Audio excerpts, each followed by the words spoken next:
Andiamo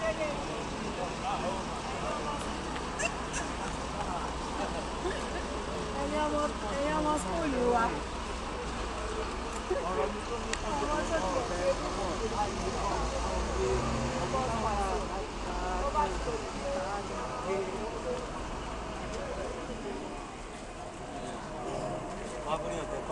I think to do with mainly like gun crime and knife crime, because the stereotypes are always with black boys that are like 12, around 15, 16, so they get a lot back up to that. I was presenting the show when it did come down to Peckham, and while there was a track playing, I went out to check the news like on the internet, and they seen scenes of shops in Peckham being burnt with flats on top.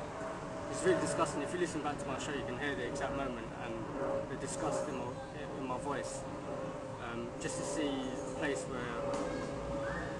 which I love and go to every single day being trashed like that for what it seems like there's no real, at that time it felt like there was no real cause for the looting and trashing of the area.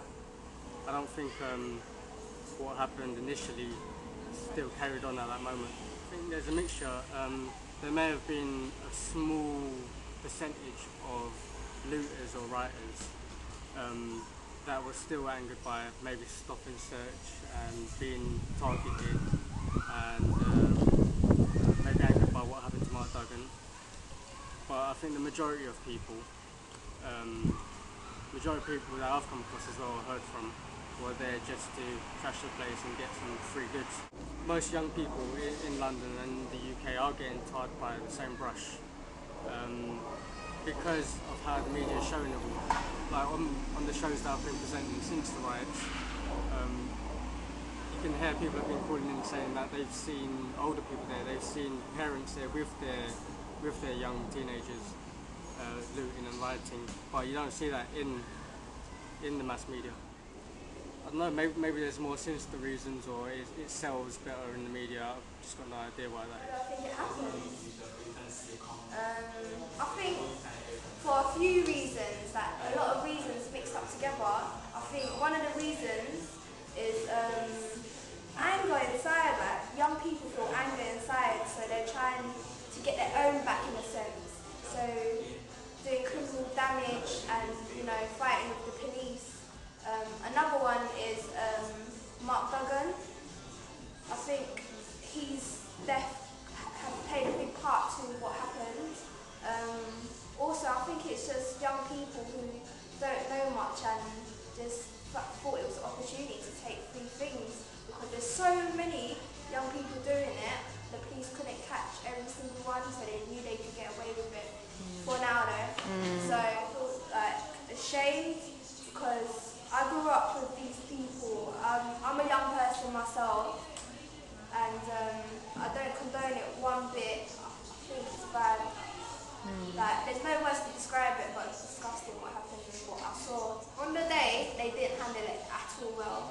I didn't see, like I saw police, but they were in their cars driving around. They didn't actually do anything. They didn't enforce anything.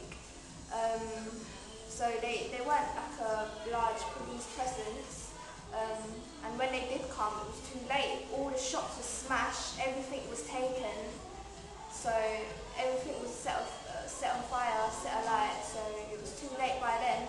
But after, the next day, I think they backed up their game a bit, and there was much more police. They done better the next day. They were necessarily needed all over the UK. I think some places were just following each other, and it was just an opportunity for people to break into stores and get through stuff really. But then on the other hand, I think the Tottenham riots, I think they were for a cause, whereas that young boy died.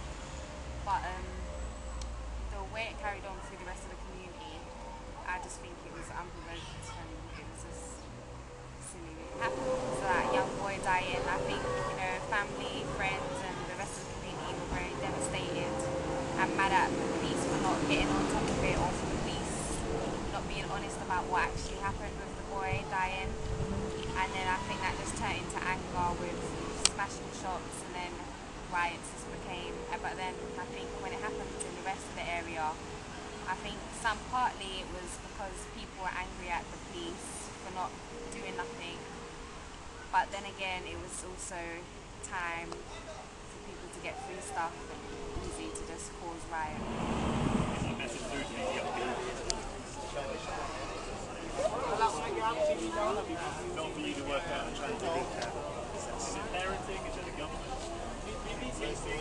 Around here there obviously is a strong community.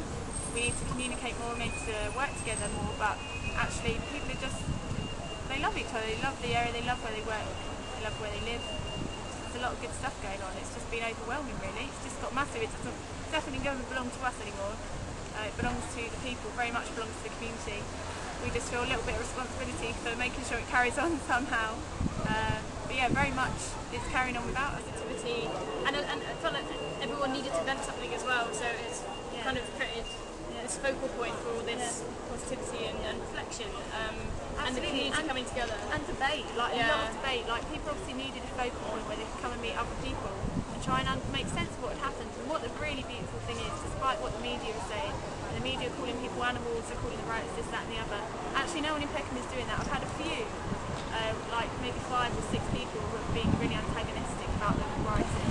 But we had a discussion yesterday when the board started getting bigger and bigger about if we should censor it in any way, if we should take away the negative comments, and we decided that no, we shouldn't. It's a war for everyone to express themselves. And actually, despite that, despite the lack of censoring, there's like no swearing. There's maybe like 1% of negative posting. All the others are positive. They're articulate. They're insightful. People are trying to understand what the root issues are. People are saying these are children. We need to love our children. We need to look after them. We need to understand them. We need to come together as a community to do that. And that is just so inspiring. Like people, you know, have every right to be angry, and people have every right to, to be hateful at the moment. And actually, they're not being. The council were telling me there's still tension. I haven't seen any tension.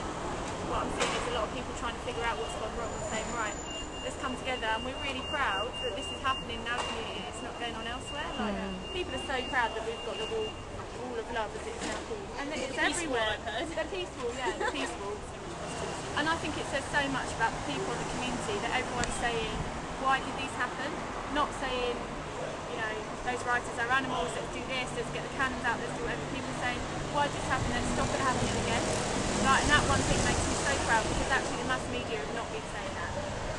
Disaffected youth, working with teachers who are special educational needs coordinators. I've worked in pupil referral units, youth offending teams. This is the area in which I deal with. This is my background, and it's just what you've got to understand underneath these young people that are going out there looting, burgling, robbing, and killing. There's always a story underneath, you know, whether it's domestic violence, whether it's abuse and molestation. It doesn't excuse their behaviour and what it is that they've done, but there's always just something a little bit more deeper. So my job really to work with these young people is to begin to unpack that, you know, begin to unpack the swearing, the bad man attitude, and really kind of tap into what's really going on for them, engaging in. So firstly, I just feel that the government needs to put back these programs that they've taken away, the youth centres that they've taken away, all the community funding that they keep taking away from us. They need to give us something. We can't work on a shoestring budget. Everywhere is cuts, and they're going to have to really reassess that, because it was just like the young people were just so angry that they just blew up like a volcano and called riot and saying, you know, this is the attention, we want to be seen, we want to be heard. They didn't care whether their faces were on TV or not, and the government needs to answer why. You've got MPs in the Houses of Parliament stealing, doing their taxes, all of that kind of thing. So the young people think, well, if they can do it, why not us? You know, it's that kind of cause and effect. It's that kind of double standard. Look in there, say hello. And this one. Say hi.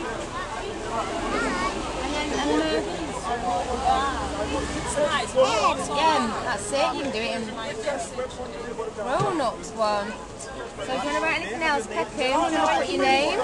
Yeah. Go on then. Where? Yeah, underneath I think. I have to.